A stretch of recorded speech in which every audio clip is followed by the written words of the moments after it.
Hello friends, welcome to my YouTube channel. സുശാന്താണ്. എല്ലാവരും സുഖമായിരിക്കുന്നു എന്ന് വിശ്വസിക്കുന്നു. IPOകൾ തീരുന്നില്ല, IPOകൾ വന്നുകൊണ്ടേയിരിക്കുന്നു. സോ ഈ ഒരു വീഡിയോ IPO റിവ്യൂ ആണ്.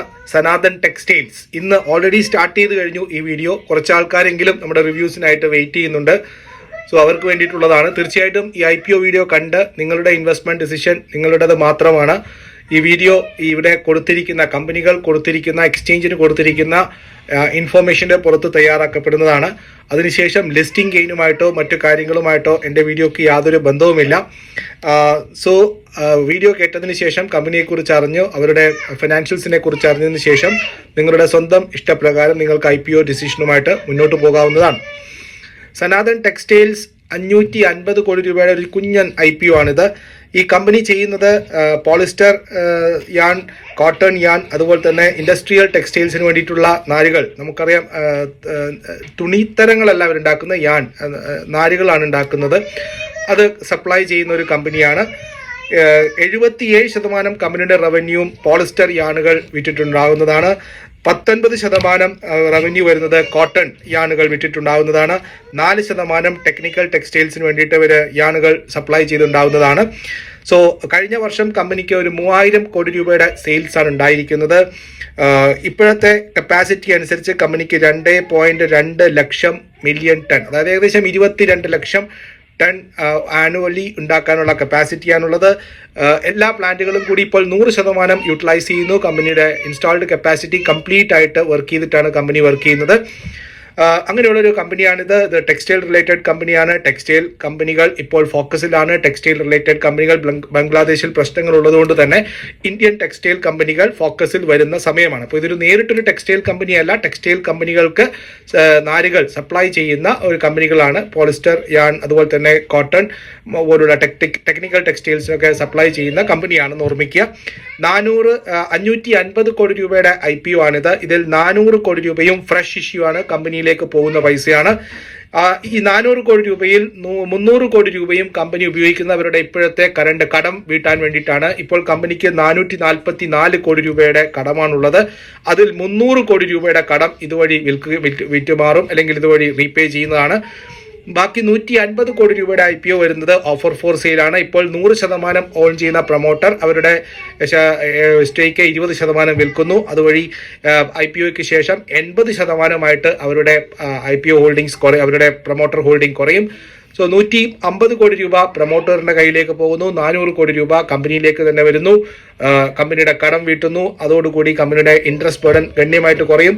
444 കോടി രൂപയിൽ നിന്നും 300 കോടി രൂപ വീട്ടാൻ പോകുന്നു. ഇനി കഷ്ടിച്ച് 144 കോടി രൂപയുടെ കടം മാത്രമാണ് കമ്പനിക്ക് ബാക്കിയാവുന്നത്. 305 മുതൽ 321 രൂപ വരെയാണ് ഇതിന്റെ പ്രൈസ് ബാൻഡ് ഫിക്സ് ചെയ്തിരിക്കുന്നത്. 2709 കോടി രൂപയുടെ മാർക്കറ്റ് ക്യാപിറ്റലൈസേഷനാണ്. അതിൽ 20% പ്രൊമോട്ടർ ഡയല്യൂട്ട് ചെയ്യുന്നത്.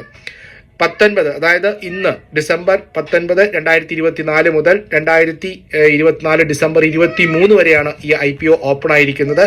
ഡിസംബർ 27 ഈ IPO ലിസ്റ്റ് ചെയ്യാൻ പോകുന്നത്.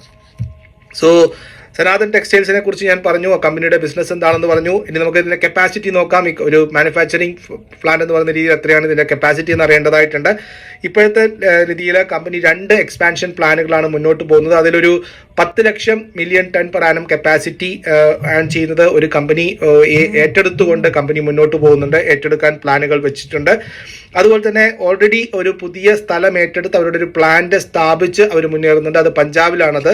അങ്ങനെയാണെങ്കിൽ അവരുടെ മൊത്തം കപ്പാസിറ്റി അപ്പോൾ ഇപ്പോൾ ഉള്ളത് 2.2 ലക്ഷം മില്യൺ ടൺ, അതായത് 20.2 ലക്ഷത്തിന്റെ കപ്പാസിറ്റിയാണുള്ളത്. ഇപ്പോൾ വരാൻ പോകുന്ന പഞ്ചാബിലെ ഈ ഒരു പ്ലാന്റ്, ഈ രണ്ടും കൂടി വരികയാണെങ്കിൽ, പുതിയ കപ്പാസിറ്റി എക്സ്പാൻഷനും കൂടി വരികയാണെങ്കിൽ ഇവരുടെ ടോട്ടൽ കപ്പാസിറ്റി 5.8 ലക്ഷം മില്യൺ ടൺ പെർ കപ്പാസിറ്റി, അതായത് ഇപ്പോഴിൽ നിന്നും ഏകദേശം ഡബിൾ ആയി മാറും. ഈ രണ്ട് കാര്യങ്ങളും നടന്നു വരികയാണെങ്കിൽ അതിൽ 2.5 ലക്ഷം, അതായത് 20 ലക്ഷം million ton per annum capacity ഈ വർഷം തന്നെ 2025 കൂടി കമ്മീഷൻ ചെയ്യുമെന്നാണ് കമ്പനി പറഞ്ഞിരിക്കുന്നത്. അതായത് ഈ ഒരു വർഷത്തിനുള്ളിൽ കമ്പനിയുടെ കപ്പാസിറ്റി ഏകദേശം ഡബിൾ ആവാൻ പോകുന്നു എന്നർത്ഥം. 2026 ഏർണിംഗ് എസ്റ്റിമേഷനിൽ അവർ കൃത്യമായിട്ട് അതിന്റെ ഒരു ഇഫക്റ്റ് കാണിച്ചിട്ടുണ്ട്. അത് കൂടി വരുന്നതായിട്ട് റവന്യൂ ഇപ്പോഴുള്ള കപ്പാസിറ്റിയിൽ ഡബിൾ ആവുക എന്ന് പറയുമ്പോൾ റവന്യൂവിലും അതിന്റെ ഇമ്പാക്ട് വരും, അവരുടെ പ്രോഫിറ്റിലും അതിന്റെ ഇമ്പാക്ട് വരും. അത് അവരുടെ എസ്റ്റിമേഷനിൽ കാണിച്ചിട്ടുണ്ട്. അതുപോലെ തന്നെ 2024 ഈ കഴിഞ്ഞ ജൂൺ 30 വരെയുള്ള കണക്ക് നോക്കുന്ന സമയത്ത് കമ്പനിയുടെ കയ്യിൽ 924 കോടി രൂപയുടെ നെറ്റ് അസറ്റ്സ് ആണ് ഉള്ളത്. അസറ്റുകളുടെ കണക്ക് 924 കോടി രൂപയാണ്. പിന്നെ 373 കോടി രൂപയുടെ അസറ്റുകൾ അവർ അണ്ടർ പ്രോസസ്സിലാണ് അക്വയർ ചെയ്തുകൊണ്ടേയിരിക്കുന്നുള്ളൂ. പുതിയ പ്ലാന്റുകൾ വരുന്നുണ്ട്, ഈ പുതിയ കപ്പാസിറ്റി അഡീഷന് വേണ്ടിയിട്ട് പുതിയ അസറ്റുകൾ വാങ്ങുന്നുണ്ട്. സോ 373 കോടി രൂപയുടെ അസറ്റ് കൂടി കമ്പനിയിലേക്ക് ചേർക്കപ്പെടും. അപ്പോൾ ഈ ഒരു പുതിയ ഫ്രഷ് ഇഷ്യൂവിൽ വരുന്ന പൈസ ഈ ഡെറ്റ് റീപേ ചെയ്യാൻ ഉപയോഗിക്കുന്നത് കൊണ്ട് തന്നെ ബാക്കിയുള്ള പൈസ അവർ കപ്പാസിറ്റി അഡീഷന് വേണ്ടിയിട്ട് ഡിപ്ലോയ് ചെയ്യാനാണ് തീരുമാനിച്ചിരിക്കുന്നത്. ഇനി മറ്റൊന്ന് മാർജിൻ. ഏതൊരു ബിസിനസ്സിനെ സംബന്ധിച്ചിട്ടും അവരുടെ പ്രോഫിറ്റ് മാർജിൻ വളരെ പ്രധാനപ്പെട്ടതാണ്. 2024 കമ്പനി ഉണ്ടാക്കിയിരിക്കുന്നത് 2958 കോടി രൂപയുടെ റവന്യൂ ആണ്. ഇതിൽ വാല്യൂ ആഡഡ് പ്രൊഡക്ട്സുകൾ, അതായത് ഈ ടെക്സ്റ്റുകൾ, ഈ വ്യാനുകളും മറ്റൊക്കെ 52% റവന്യൂ കോൺട്രിബ്യൂട്ട് ചെയ്തിട്ടുണ്ട്. 248 കോടി രൂപയുടെ ഇബിറ്റയാണ് കമ്പനി ഉണ്ടാക്കിയിരിക്കുന്നത്. നെറ്റ് മാർജിൻ നോക്കിക്കഴിഞ്ഞാൽ 8% കമ്പനിയുടെ മാർജിൻ. പ്രോഫിറ്റ് ആഫ്റ്റർ ടാക്സ് എല്ലാം കഴിഞ്ഞ് കമ്പനിയുടെ കയ്യിൽ ക്ലിയറായി കിട്ടിയിരിക്കുന്ന പ്രോഫിറ്റ് എന്ന് പറയുന്നത് 134 കോടി രൂപയാണ്. അവിടെ നോക്കുന്ന സമയത്ത് net margin, EBITDA margin 8.5, net margin 4.5%. അതായത് 100 രൂപയുടെ കമ്പനി സാധനങ്ങൾ വിൽക്കുമ്പോൾ 4.5 രൂപയാണ് കമ്പനിക്ക് എല്ലാ എക്സ്പെൻസും കഴിഞ്ഞ് കമ്പനിക്ക് കിട്ടുന്നത് എന്നർത്ഥം. അപ്പം 4.5 രൂപ കിട്ടുന്നു, അതാണ് മാർജിൻ. 2025 ഈ സാമ്പത്തിക വർഷത്തെ ആദ്യത്തെ ക്വാർട്ടറിൽ കമ്പനി 781 കോടി രൂപയുടെ റവന്യൂ ജനറേറ്റ് ചെയ്തിട്ടുണ്ട്. മാർജിൻ ഏകദേശം 10%, അതായത് 10%, നെറ്റ് മാർജിൻ എക്സ്പാൻഡ് ചെയ്തിട്ടുണ്ട്. 6% അത് 10% അങ്ങനെ നോക്കുന്ന സമയത്ത് ഒരു ഷെയറിന് മുകളിൽ ഫസ്റ്റ് ക്വാർട്ടർ വരുന്ന സമയത്ത് 7 രൂപയാണ്. കഴിഞ്ഞ സാമ്പത്തിക വർഷം 2024 മൊത്തമായിട്ട് നോക്കുകയാണെങ്കിൽ കമ്പനി ഒരു വർഷം 19 രൂപയാണ് EPS ഉണ്ടാക്കിയത്.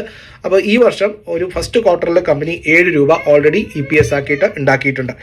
അപ്പോൾ ഇനി അട്രാക്റ്റീവ്ലി നോക്കുകയാണെങ്കിൽ പ്രൈസിങ് നോക്കുകയാണെങ്കിൽ 2025 ഏർണിംഗ് എസ്റ്റിമേഷൻ ഒരു ഷെയറിന് മുകളിൽ 28 രൂപയാണ്.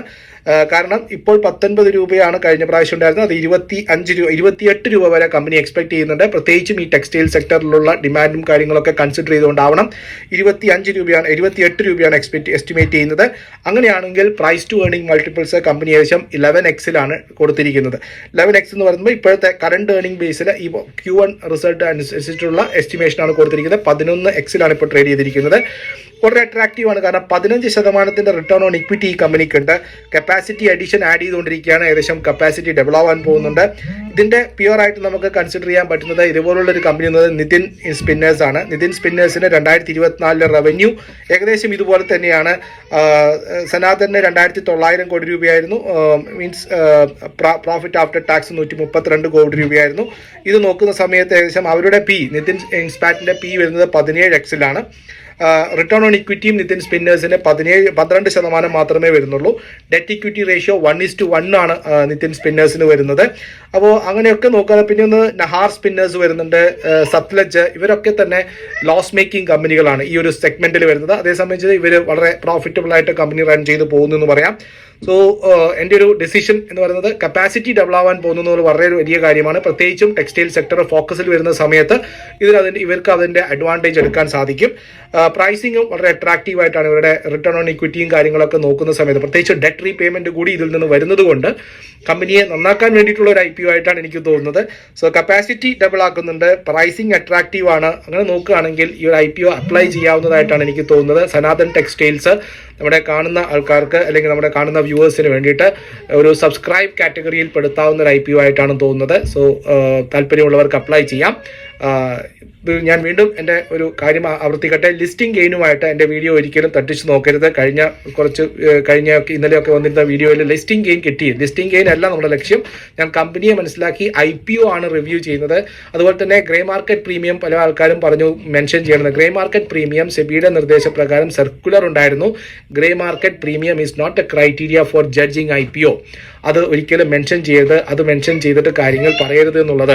അത് ഒരു അൺലിസ്റ്റഡ് മാർക്കറ്റ് ചെയ്യുന്നതാണ്. ഇവിടെ ഒരു ലിസ്റ്റഡ് മാർക്കറ്റിലേക്ക് കമ്പനി എൻ്റർ ചെയ്യാണ്. അപ്പോൾ ഗ്രേ മാർക്കറ്റ് പ്രീമിയത്തിന് കാര്യമില്ല എന്നുള്ള രീതിയിൽ അത് ബാക്കിയുള്ള കാര്യങ്ങൾ എനിക്കും അറിയാം, ഗ്രേ മാർക്കറ്റ് പ്രീമിയം എത്രമാത്രം ഇൻഫ്ലുവൻസ് ചെയ്യുന്നത്. പക്ഷേ ഇതെനിക്കൊരു ആസ് എ പബ്ലിക് ഡൊമൈൻ എനിക്കത് പറയാൻ ബുദ്ധിമുട്ടുണ്ട്. അതുകൊണ്ടാണ് അത് ചെയ്യാത്തത്. സോ തീർച്ചയായിട്ടും അത് മനസ്സിലാക്കുമെന്ന് വിചാരിക്കുന്നു. മറ്റൊരു വീഡിയോ ആയിട്ട് കാണാം. വീഡിയോ ഇഷ്ടമായിട്ടുണ്ടെങ്കിൽ തീർച്ചയായിട്ടും ലൈക്കും കമൻറ്റും ഷെയറും പോരട്ടെ. അതാണ് നമുക്കുള്ള അടുത്ത ഊർജ്ജം. മറ്റു IPO വീഡിയോകൾ അടുത്ത് തന്നെ അപ്ലോഡ് ആവുന്നതാണ്. സോ കാണുക, സപ്പോർട്ട് ചെയ്യുക, മാക്സിമം ഷെയർ ചെയ്യുക, അഭിപ്രായങ്ങൾ രേഖപ്പെടുത്താൻ മറക്കരുത്. Thank you. Have A nice day. Thank you.